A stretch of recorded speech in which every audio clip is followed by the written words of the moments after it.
Voice of మంజాల్స్కి స్వాగతం సుస్వాగతం. సాయి కృష్ణ ఇతను లాకప్లో మరణించినట్టు ఒక వ్యక్తి. అంటే లాకప్ డెత్ అంటారు దాన్ని. లాకప్ డెత్ అంటే పోలీసు వాళ్ళు ఎవరైనా నిందితుడిని తీసుకొచ్చి విచారణ పేరుతో అక్కడ చిత్రహింసలు పెట్టడం, ఆ చిత్రహింసల్లో ఆ నిందితుడు మరణించడం. గతంలో ఈ లాకప్ హత్యలు చాలా జరుగుతుండేవి అప్పట్లో. తర్వాత తగ్గుముఖం పట్టాయి నాకు తెలిసినంతవరకు. అయితే మళ్ళీ ఈ మధ్య విజయవాడ కృష్ణలంక పోలీసులు, ముఖ్యంగా సిఐ నాగరాజు ఈ సాయి కృష్ణని లాకప్ చేశాడని ఆరోపణ కాదు, ఆ సొంతంగా కన్న తల్లే చెప్తుంది. ఏం చెప్తుందంటే, బాబు నా కొడుకు ఏంటంటే నీ కొడుకు గురించి మనం ఎదురు చూడకు, దండ రెడీ చేసుకో, నీ కొడుకుని చంపేస్తాను అని క్లియర్గా చెప్పినట్టు ఆ తల్లి ఇప్పుడు చెప్తుంది. అంటే అసలు ఏంటి పూర్వపరాలు ఏంటి దీనికి సంబంధించి అంటే, ఈ సాయి కృష్ణ అనే వ్యక్తి సాధారణ అంటే రాధా మిత్రమండలిలో ఒక సభ్యుడు, ఆ తర్వాత పవన్ కళ్యాణ్ అభిమాని, ఈ మధ్యకాలంలో జనసేనకి బాగా యాక్టివ్గా పాల్గొనేవాడు ఆ కార్యక్రమాల్లో. అయితే ఒక హత్య కేసుకు సంబంధించి ఆయన మీద NBW ఇష్యూ అయి ఉంది. అంటే ఆయన మీద 13 కేసులు ఉన్నాయంటున్నారు. కానీ వాళ్ళ బంధువులు అంటే 2 కేసులు అతను ఉన్నాడు, మిగతా అన్నీ కూడా డమ్మీ కేసులు, అవన్నీ కొట్టేశారని అంటున్నారు. ఏదైనప్పుడు కూడా ఆయన మీద NBW ఉంది, నాన్ బెయిలబుల్ వారెంట్. అంటే కోర్టుకి కానీ మనం అటెండ్ అవ్వకపోయినట్లయితే కోర్టు వారు మనకి NBW ఇష్యూ చేస్తుంది. ఆ NBW ఇష్యూ చేసిన తర్వాత పోలీసులు వచ్చి వాళ్ళని అరెస్ట్ చేస్తారన్నమాట. లేదు ఈ లోపల మనం రీకాల్ పిటిషన్ అని పెట్టుకోవచ్చు అడ్వకేట్ ద్వారా, ఆ విధంగా మన తర్వాత మనం కోర్టును అప్రోచ్ అవ్వచ్చు, అదో మార్గం ఉంటుంది. అయినప్పుడు కూడా పోలీసు వారు వచ్చారు. ఈ తల్లి దగ్గర వచ్చిన తర్వాత మీ అబ్బాయి ఏడని అడిగారు. ఆడ మార్కాపురంలో ఉన్నాడని అంటే ఆ తల్లి దగ్గర సెల్ ఫోన్ తీసుకోవడం జరిగింది. తర్వాత ఆ తల్లిని కూడా పోలీస్ స్టేషన్ తీసుకెళ్ళడం జరిగింది. పోలీస్ స్టేషన్లో మధ్యాహ్నం వరకు సాయంత్రం వరకు ఉంచారట. ఈ లోపు మళ్ళీ కొడుకుని పట్టుకొని వచ్చారు మార్కాపురం నుంచి. అయితే వచ్చిన తర్వాత ఇంకా నీ కొడుకును నువ్వు మర్చిపో, దండ రెడీ చేసుకో అని సిఐ నాగరాజు అన్నాడు. ఆ నా మీదే అంటే ఆ సిఐ నాగరాజుకి ఇతనికి ఏదో వచ్చిన గొడవ ఏదో అయినట్టుగా ఉంది. అంటే సిఐ మాటల ప్రకారం మనకు అర్థమవుతుంది, నాకే ఎదురు తిరుగుతాడా అని అన్నాడు. దండ రెడీ చేసుకోమని అన్నాడట. అంటే తల్లి ఇంటికి వచ్చేసింది. సిఐని బ్రతిలాడినప్పుడు ఆయన ఇంటికి వెళ్ళమని చెప్పాడు. ఆవిడ ఇంటికి వచ్చేసింది. ఆ తర్వాత చూస్తే సాయి కృష్ణ అసలు మనకు కనబడలేదు. జరిగింది ఏంటంటే, ఈరోజు సాక్షిలో అంబటి రాంబాబు విడుదల చేసిన ఫోటోలు వచ్చాయి. కాళ్ళు గోళ్ళు పీకిస్తున్నాయి. అతన్ని హింస పెట్టి చంపేశారు. చంపేసిన తర్వాత ఇంతవరకు నాకు తెలిసినంతవరకు లాకప్ డెత్లు చాలా జరిగాయి. కానీ సాధారణ పోలీసులు చెప్పే కథ ఏంటంటే, మేము విచారణ చేస్తుండగా ఆయన చనిపోయాడని, కానీ లేదంటే మా మీద తిరిగి కలబడ్డాడు, లేదంటే మా పోలీసుల మీద కలబడ్డాడు కాబట్టి మేము కాల్చే కాల్పులు చనిపోయాడని, ఇలా ఏదో ఒక కథ చెప్తారేమిట సాధారణంగా ఎన్కౌంటర్ చేసి. ఎన్కౌంటర్ అంటే చాలామంది ఏమనుకుంటారంటే, మనకి సినిమాల్లో చూపిస్తుంటారు ఎన్కౌంటర్ స్పెషలిస్ట్ అని. అంటే ఏంటి, కనబడని కాల్చి పారేస్తున్నాం. ఎన్కౌంటర్ అంటే అది కాదు, ఎదురు కాల్పులు. అంటే అవతల వ్యక్తి మనం కాల్చేటప్పుడు పోలీసు వారిని కాల్చినప్పుడు పోలీసు వారు కూడా ఎదురు కాల్పులు జరుపుతారు. ఒకరికొకరు ఎదురు కాల్పులు ఎవరో ఒకరు చనిపోతారు. It is called encounter. అప్పుడు ఖచ్చితంగా ఈ తుపాయికి అంటే పోలీసు వారు వాడే తుపాయికి నుంచి బుల్లెట్స్ ఉండాలి. మరి అదేవిధంగా ఒకవేళ నక్సలైట్తో మావోయిస్టులతో కానీ అటువంటి గొడవ అయితే వాళ్ళు వాడే గన్స్ నుంచి వచ్చారంటే బుల్లెట్స్ ఉండాలి. ఇవన్నీ సాక్ష్యాలు ఉండాలి అసలు మామూలుగా అయితే. కానీ ఎక్కడ కూడా అలాంటి సాక్ష్యాలు ఉండవు. మమ్మల్ని చంపబోయాడు అందుకే మేము చంపేస్తామని, ఎదురు తిరిగాడు చంపేస్తామని, ఇలా ఏదో చెప్తుంటారు, కథలు చెప్తుంటారు. కానీ ఇక్కడ చిత్రం ఏంటంటే, ఈ సిఐ నాగరాజు ఓపెన్గా తల్లికే చెప్పాడు. ఏంటి చెప్పాడంటే, దండ రెడీ చేసుకుని మరి నీ కొడుకు రాడు చంపేస్తామని. అక్కడ నాకు అర్థం కాదు ఏంటంటే, ఆ తల్లి అంటే ఇప్పుడు వస్తున్న న్యూస్ ప్రకారం వాళ్ళది ఒక రాజకీయ ఫ్యామిలీ అని అర్థమవుతుంది. వంగవీటి రాధా మిత్రమండలని తెలుస్తుంది, వంగవీటి రంగా తాలూకా మనుషులని తెలుస్తుంది. మరి ఇంత తెలిసినప్పుడు కూడా మరి ఇంతమంది నాయకులు అక్కడ ఉన్నారు. అక్కడ జనసేన ఇన్ఛార్జ్ ఉంటాడు కదా, మిగతా పార్టీ నాయకులు ఉంటారు, లేదు లాయర్లు ఉంటారు కదా. లాయర్ల దగ్గరికి వెళ్తే వాళ్ళు కోర్టుకు వెళ్ళి హెబియస్ పిటిషన్, కార్పస్ పిటిషన్ వేసి ఉండేవారు కదా. వీళ్ళు ఎందుకు ఇంత లేట్ చేశారో అర్థం కాలేదు. అయితే వాళ్ళు చెప్తున్న వాదన ఏంటంటే, నా కొడుకు బుద్ధి రావాలి, ఎందుకంటే అటు కేసుల్లో ఉన్నాడు, కొద్ది రౌడీగా తిరుగుతున్నాడు, పోలీసులు 4 దెబ్బలు వేసాడు, కొద్ది కంట్రోల్లోకి వస్తాడనే ఉద్దేశంతో మేము పట్టించుకోలేదు. కానీ తీరా చూసి వీళ్ళు చంపేస్తాడని మేము అనుకోలేదు అని ఇప్పుడు వార్తలు వస్తున్నాయి. అయితే చంపేసిన తర్వాత ఏం చేశారట, ఒక కానిస్టేబుల్ బైక్ ముందు కూర్చుంటే మధ్యలో శవాన్ని పెట్టి వెనకలో కానిస్టేబుల్ కూర్చొని ముందు ఎస్ఐ గారు సిఐ గారు ముందు వెళ్తుంటే వెనకలో వీలు ఫాలో అయ్యి ఆ కృష్ణలంకలో శ్మశానంలో కాల్చేశారని. అయితే ఇప్పుడు ఆ తల్లి రోదన చూసి చాలా బాధ అనిపిస్తుంది. ఆవిడ అంటుందన్నమాట, బాబు నా కొడుకు బ్రతుకుంటే కోర్టులో ఆధారపరచండి, చనిపోతే కనీసం శవాన్నైనా ఇవ్వండి, కాల్చేస్తే బూడిదనైనా ఇవ్వండి. ఎంత బాధాకరమైన విషయం చూడండి. కన్నా కొడుకు, చేతికి అందించిన కొడుకు, అతను రౌడీయే కావచ్చు, లేదంటే ఆయన మీద క్రిమినల్ కేసులో ఉండొచ్చు, ఏదైనా కావచ్చు. కానీ ఒక తల్లి బాధ ఎలా ఉంటుంది, అసలు పవర్స్ పోలీసు వారికి ఎలాగిచ్చారు. ఈవెన్ కసబ్ లాంటి వచ్చి బాంబే రైల్వే స్టేషన్లో కానీ ఇక్కడ ఎంతమందిని విచక్షణ రహితంగా కాల్చి పారేస్తే గవర్నమెంట్ అతను కాల్చి పారేయలేదు, ఆయన మీద కేసు కట్టింది. కేసు కట్టిన తర్వాత ఆడికి కావాల్సిన టూత్ పేస్ట్ కాంచి ఆడు బిర్యానీ తింటే బిర్యానీ కూడా ఇచ్చారు. అంటే ఒక దేశం మీదకి వచ్చాడు, ఒక ఆరుగురిని పట్టుకొని వచ్చి నానా హడావిడి చేశాడు, ఎంతోమందిని చంపేశాడు. అలాంటి వాడికి కూడా ఈ దేశంలో ఆడికి బెయిల్ పెట్టుకుని హక్కు ఉంటుంది, ఆడి తరపున లాయర్లు వాదించే హక్కు వాళ్ళకు ఉంటుంది. అదేవిధంగా ఆడికి కావాల్సిన సప్లై చేయాల్సిన హక్కు ఉంటుంది. లాయర్ని కూడా వీళ్ళే అలర్ట్ చేయాలి కూడాను ప్రభుత్వమే.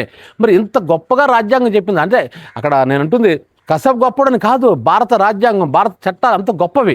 నిజం చెప్పాలంటే ఒక శత్రువు దేశం నుంచి వచ్చి మన దేశం మీద దండయాత్రలా చేసి మన పౌరులను చంపేసినా సరే కానీ చట్ట ప్రకారం ఆడికి రావాల్సినటువంటి అన్నీ కూడా ఈ భారత ప్రభుత్వం ఇచ్చిన తర్వాత నేరం రుజువైంది ఉరి వేస్తారు.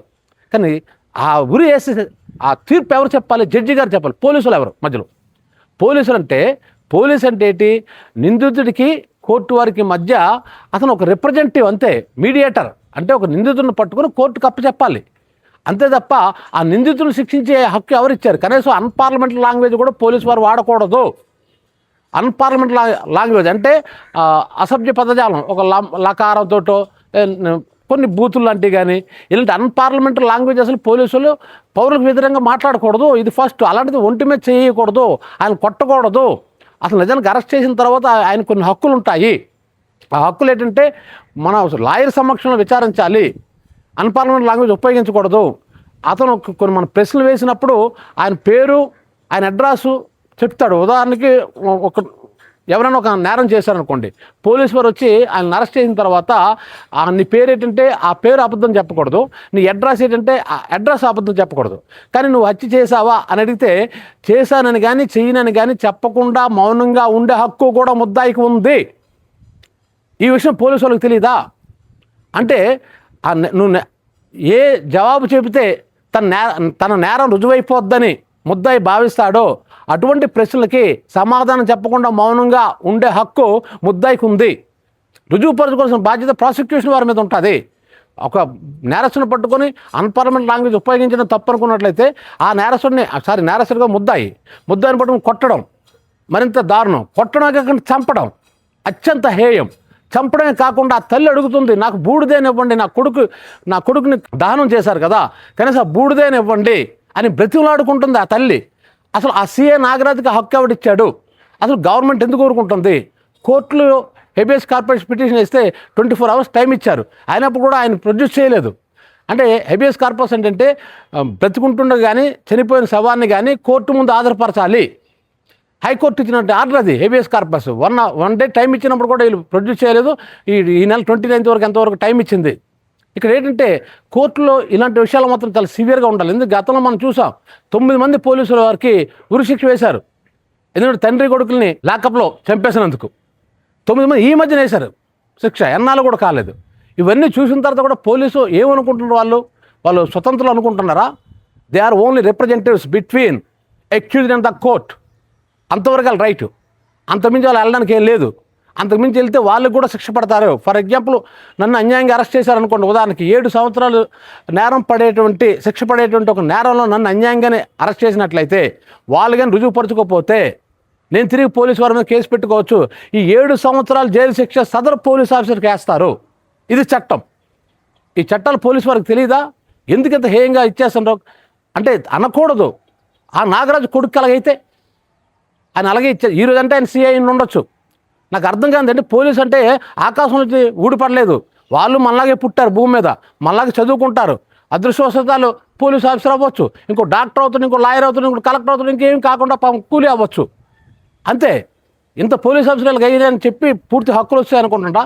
మరి తన తండ్రి పోలీస్ ఆఫీసరా, లేదా తాత పోలీస్ ఆఫీసరా, వాళ్ళ ముత్తాత పోలీస్ ఆఫీసరా, అతను ఏదో కూలో వ్యాపారం ఏదో చేసుకున్నాడు. అటువంటి వ్యక్తికి ఆ రోజుల్లో ఆ పోలీస్ ఆఫీసర్ ఎవరో ఇలా చేసి ఈయనకి ఎలాగుంటుంది? లేదు రేపు ఇతను రిటైర్ అయిపోయిన తర్వాత ఇతను కొడుకు ఎవడో అలా చేసి ఎలాగుంటుంది? అది పోలీసు వారు ఎందుకు ఆలోచించడం లేదు? మీరు మనుషులే, ఎందుకు ఆలోచించరు? మీకేం కొమ్ములు రాలేదు, మీకేం ప్రత్యేకమైన హక్కులు లేవు. చట్టం అందరికీ ఒకేలాంటి హక్కు ఇచ్చింది, రాజ్యాంగం అందరికీ ఒకేలా హక్కు ఇచ్చింది. ఆ హక్కును కాదని ఒక విషయం చెప్తున్నా, రాజ్యాంగానికి ఎవరు కూడా అబో కాదు. ఈవెన్ జడ్జి గారు అయినా సరే, జడ్జి గారని రాజ్యాంగం లోబడే తీర్పులు చెప్తారు. మరి ఆ విషయం తెలిసి ఒక వ్యక్తిని చంపడం ఏంటి? ఇదంతా హేయమైన ఆ దొంగే కావచ్చు, లేదా మర్డరే కావచ్చు, రేపిస్ట్ కదా, వాట్ ఎవర్ ఇట్ మేబీ, అతను ఏ నేరమైనా సరే చేసి ఉండొచ్చు కాక, దాన్ని మీకునేదేంటి? ఆయన అరెస్ట్ చేయాలి, కోర్టు మీద ప్రవేశపెట్టాలి, కోర్టు వారు విచారణ జరిపితే, విచారణ జరిపిన తర్వాత నేరం చేశారని భావించినట్లయితే ఆయనకి శిక్ష వేస్తుంది, లేదంటే విడిచిపెట్టేస్తుంది. ఆ కన్విక్షన్ ఆర్ ఎక్విటాల్ ఏదో ఒకటి ఇస్తుంది. అది మీరెవరు? ఎందుకు చంపినట్టు ఒక మనిషిని? అంటే ఇలా చంపుకుంటూ పోతే ఇంకా పోలీసుల మీద ఇదేనా ఫ్రెండ్లీ పోలీస్ అంటే? ఇది ఫ్రెండ్లీ పోలీసింగ్ ఏంటిది? ఎక్కడికి వెళ్తుంది పోలీస్ డిపార్ట్మెంటు? ఇప్పటికే మొన్న కూడా చాలా వీడియోలు నేను ఇప్పటికే చెప్తాను, నేషనల్ లెవెల్లో ఆంధ్రప్రదేశ్ పోలీస్ వాళ్ళకి ర్యాంక్ చివరిది. ఇంకా మనం దిగజారిపోతాం మన వ్యవస్థ, మన పోలీస్ శాఖ. అంటే ఏమనుకుంటున్నారు? అంటే వ్యక్తిగత కక్షలు తీర్చుకుంటారా? నీకు ఎవడో ఎదురు తిరిగి చంపేస్తారా? కేసు కట్టండి. ఇలా చంపుకుంటూ పోతే అసలు పౌరులకు ఏం భద్రత ఉంటుంది?